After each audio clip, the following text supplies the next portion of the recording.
Ini ngomongnya harus santai, nggak boleh provokatif. Begini, kita tahu dalam perdamaian Hudaybiyah itu poin-poinnya itu semuanya merugikan Islam. Di antaranya adalah jika yang Islam masuk kafir harus dibiarkan, karena berarti masuk ke habitat asli. Karena Nabi sebelum jadi Nabi, komunitas pokok itu kafir, sehingga kalau Islam masuk kafir kembali ke habitat. Tapi kalau Islam masuk kafir, kafir masuk Islam itu harus dikembalikan karena dianggap bid'ah. Maka kalau kamu dituduh bid'ah itu tenang saja dulu, Nabi itu ya dituduh ji'ta bidinin muhdas, kamu datang dengan agama yang baru. Cuma agak diteruskan wa kullu muhdasatin bid'ah wa kullu bid'atin dalalah. Jadi orang-orang kafir dulu kalau ngomentari Nabi ya ji'ta bidinin muhdas, kamu datang dengan agama yang baru. Nabi nurut. Semua perjanjian yang merugikan Islam itu Nabi nurut. Tapi Nabi hanya minta satu hal, jangan ada perang 10 tahun. Dan orang boleh seminar, boleh diskusi tentang Islam. Ya ini dengerin betul ini. Jadi saya tidak akan provokatif, ini pakai logika. Nanti bisa dipakai disertasi doktor.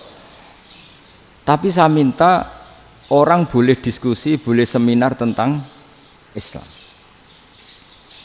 Akhirnya saat itu juga ada orang yang masuk Islam. Di depan tulisan itu belum kering istilahnya. Datang ke situ namanya Abu Jandal bin Suhail bin Amr. Itu datang ke Nabi, ya Rasulullah saya ini mau masuk Islam. Kata orang-orang kafir, ini pertama Muhammad, kamu komitmen enggak sama perjanjian? Kalau kamu komitmen harus kamu kembalikan. Nabi bilang, ya Abu Jandal kamu kembali ke mereka, ke habitat mereka, yaitu menjadi kafir, di komunitas kafir maksudnya. Akhirnya nangis. Sayyidina Umar itu mendekati Abu Jandal, kemudian memberi isyarat supaya ngambil pedangnya. Jadi isyaratnya wong ini baca ora wis. Maksudnya orang-orang kafir. Tapi Abu Jandal nggak mau. Singkat cerita akhirnya kembali ke komunitas kafir. Tapi yang dikatakan Imam Zuhri cara analisis ini nggak bisa pakai provokatif, harus pakai analisis. Innama kanal qitalu haitsul taqon nasu. Yang namanya perang itu menjadikan orang tidak berpikir jernih. Ini poin yang diambil oleh Rasulullah. Kalau dibahasakan Nabi curi kesempatan, maksud Nabi dikatakan mencuri, meskipun itu hanya bahasa ya. Nggak mungkin lah kita bahasakan seperti itu. Saya ulang lagi ya.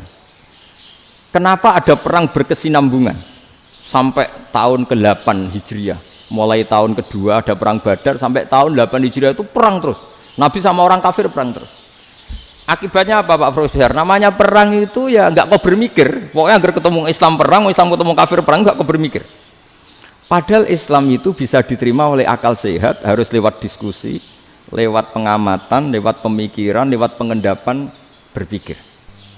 Makanya Nabi tahu ini masalah besar. Kalau orang perang terus, itu gak kober mikir Islam, tidak sempat diskusi tentang Islam. Makanya Nabi hanya minta satu poin. Oke, perjanjian ini saya turutin semua, tapi saya minta orang kafir semuanya boleh mendiskusikan Islam, boleh seminar tentang Islam.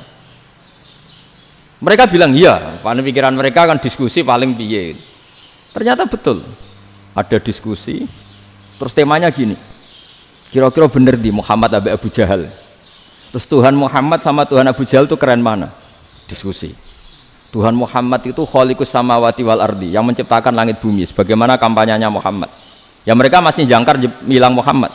Kalau Tuhan kita, ya berhala itu yang kita bikin, yang kadang rusak, yang kadang kudanan, terus lemutan, pokoknya terus diskusi. Kita kok bener pengirannya Muhammad. Terus Muhammad Abu Jahal. Mulai dhisik Muhammad itu ratau bodoh nih. Mulai dulu Muhammad tuh gak pernah bohong. Abu Jahal, waduh, wis bodoh nih ngongkonan. Wis ribet kan? Dan semua diskusi itu mengarah ke kebenaran Islam. Wah, akhirnya wong kafir sing tokoh-tokoh cara Jawa yo, wah semane jebule masalah ini kan. Artinya gini, kalau kita ingin Indonesia damai, sebenarnya yang untung itu Islam. Karena Tuhan yang menciptakan langit dan bumi tentu gak akan diperbandingkan atau akan dikalahkan oleh Tuhan yang lahirnya saja sudah bumi. Misalnya kita menjual Tuhan Allah, siapa itu yang menciptakan langit bumi, yang ada sebelum langit bumi, bandingkan dengan Tuhan yang lahirnya di bumi, ada tanggal lahirnya, ada aktenya, itu kan sudah ribet kan. Begitu juga kalau memperbandingkan tokoh, Muhammad itu siapa? Tokoh yang bisa menyatukan pan-Arabik, tokoh yang begini-begini, yang sayang istri, sayang keluarga, dibandingkan dengan tokoh Abu Jahal, Abu Lahab yang corong jauh penggaweannya yang ngerugikan orang lain. Akhirnya orang itu mulai tertarik sama Islam. Makanya kata Az-Zuhri pakai bahasa dulu, falam yaklim ahadun bil Islam. Tapi kalau sekarang yang populer itu bahasa yatakallam. Sebenarnya yang benar itu bahasa kalimah yaklimu kalaman, karena masdarnya itu kalam, berarti sulasi nopo mujarrad. Tapi di fi'ilnya itu mujarradnya enggak kelaku. Jadi di fi'ilnya takallama yatakallamu, tapi untuk masdarnya yang kelaku kalaman. Jadi ini agak unik, agak enggak lazim. Sebenarnya kan takallama yatakallamu takalluman, tapi di masdarnya kalam populer, tapi di fi'ilnya tidak populer. Saya teruskan ya. Ini penting sekali. Jadi menjual Islam, kalau boleh dibahasakan menjual, itu tetap enak dalam kondisi damai. Karena kalau kita perang, itu bawaannya kalau ketemu ya perang. Kalau ketemu perang, sehingga orang itu rakober diskusi loh. Saat benernya Islam sampai kafir itu bener di.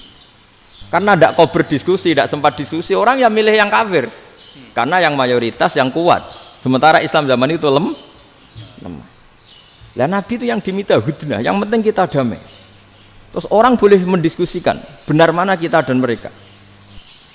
Ya setelah diskusi ya tadi kan nggak mungkin Allah yang begitu keren hebat pencipta langit bumi dibandingkan berhala yang mengurus dirinya sendiri saja tidak bisa. Walhasil terus orang mulai tertarik sama Islam dan aturannya nggak boleh dilarang diskusi itu. Nah makanya saya pernah ditanya beberapa profesor di Jogja, Gus, suatu saat kalau kampus paling keren di Jogja ini ada Islamic Studies, kemudian pengajarnya dari berbagai agama, ini riskan enggak bagi Islam? Saya jawab, asal yang didiskusikan Islam itu enggak masalah, yang repot itu nak umat Islam. Karena kalau umat Islam yang jadi percontohan, banyak raja yang dolim, banyak pemimpin muslim yang dolim, terus identik dengan Islam itu jadi dolim kan ribet. Ya kalau pas umat Islam, kalau Islam yang kumat kan jadi masalah kan. Nah ini kan terus jadi beda umat Islam sama Islam yang lagi apa? Kumat. Singkat cerita terus Islam mendapat posisi yang luar biasa.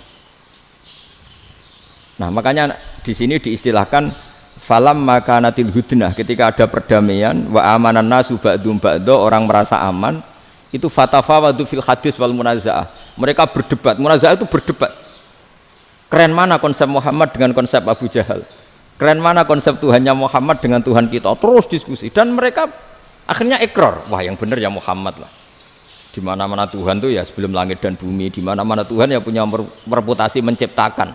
Masa Tuhan reputasinya diciptakan, kayak berhala dan sebagainya. Ibadah juga gitu. Ibadah wong kafir itu kalau tawaf itu telanjang, ibadah Muhammad santun pakai pakaian. Terus akhirnya mereka mulai tertarik Islam.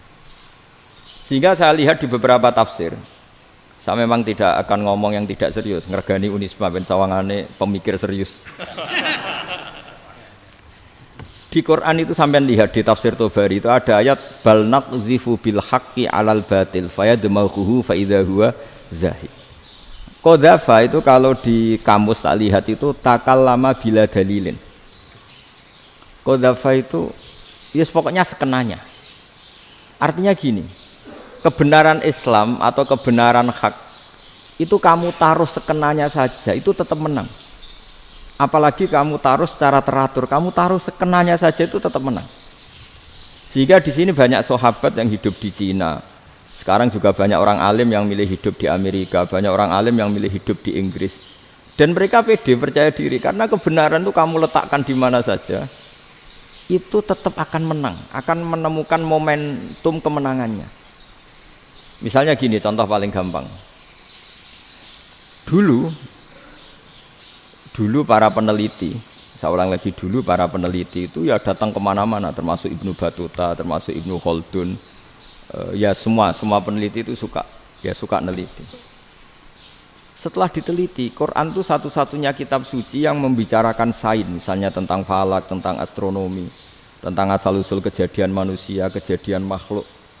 juga bicara tentang geografi, geologis, semuanya. Sementara kitab lain hanya cerita tentang mawaid wal hikam wal ibar. Jadi diteliti kayak apa, pada akhirnya hak ini yang menang. Bal naqdhifu bil haqqi 'alal batil fayadmaghu fa idza huwa zahid.